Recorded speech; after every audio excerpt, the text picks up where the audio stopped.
are some situations that you must face that are just, you probably won't have gotten 20 years on. Is there a certain kind of anxiety and, you don't know what you're going to face? Absolutely. The anxiety levels definitely ramp up a little bit. The adrenaline starts pumping. It can be quite difficult to manage that adrenaline.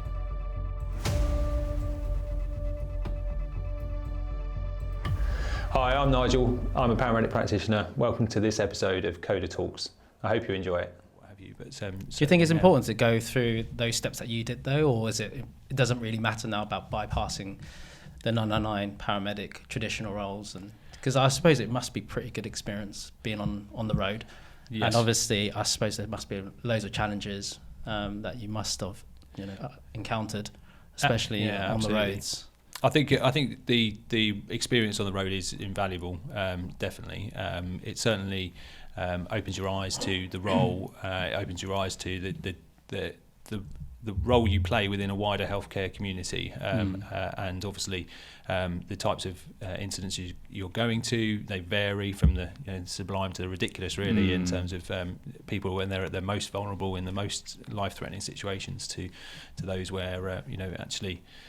You're providing more of a social need or social care support. Because it must be quite difficult, because you honestly have no idea kind of what you turn up to, right? If you get the call that you need to be at XYZ address, what goes through your mind? And when you turn up, is there a certain kind of anxiety and, you don't really know what you're going to face? Because there are some situations that you must face that are just, you probably won't have gotten 20 years on, sort of thing. Absolutely. The call is always never what it seems anyway. So just when you think you know what you're going to, and it might not be that at all. It depends what's been said on the telephone, which can vary. But no, completely. The anxiety levels definitely ramp up a little bit. The adrenaline starts pumping. It can be quite difficult to manage that adrenaline if you reach the scene and it's not quite what you expected it to be, especially if everything's okay, which is obviously what you hope. But if you get there thinking, the worst is happening, and arrive and actually everything's okay, you've got to suddenly try and step yourself back down. You must arrive kind of amped, right? Absolutely. Just almost like a policeman. Like you come in almost expecting the worst, or you're preparing for the worst, and if it's not as bad as you think, you need to kind of absolutely calm down, get the adrenaline back down again. And you start thinking about what you're going to do when you get there. So what's your first steps? What bags are you going to take in with you?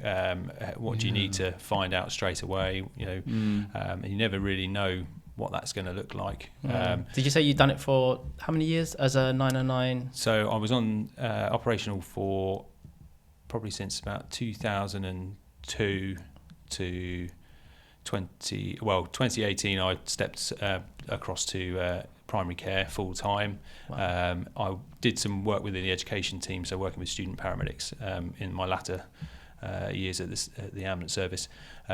But was still required operationally, when high demands, pressures such as the winter pressures, those sorts of things. So I was still operationally, clinically for those years as well, but just in a sort of lesser capacity. Can you talk of any experiences that you may have had on a 909?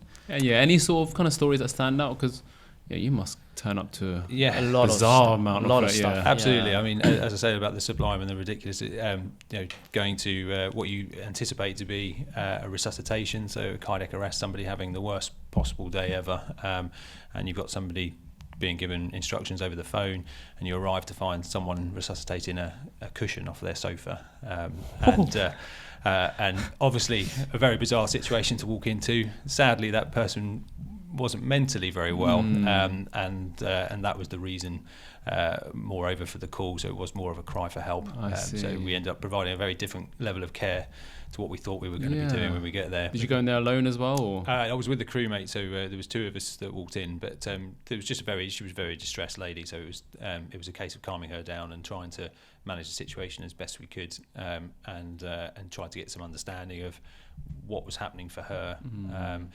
Who she'd already had engagement with, so did she have any support services that perhaps we could access and contact, and if not, sort of explore what options we had available. Largely with mental health over the years, for us as an ambulance service, it was always A&E is a place of safety.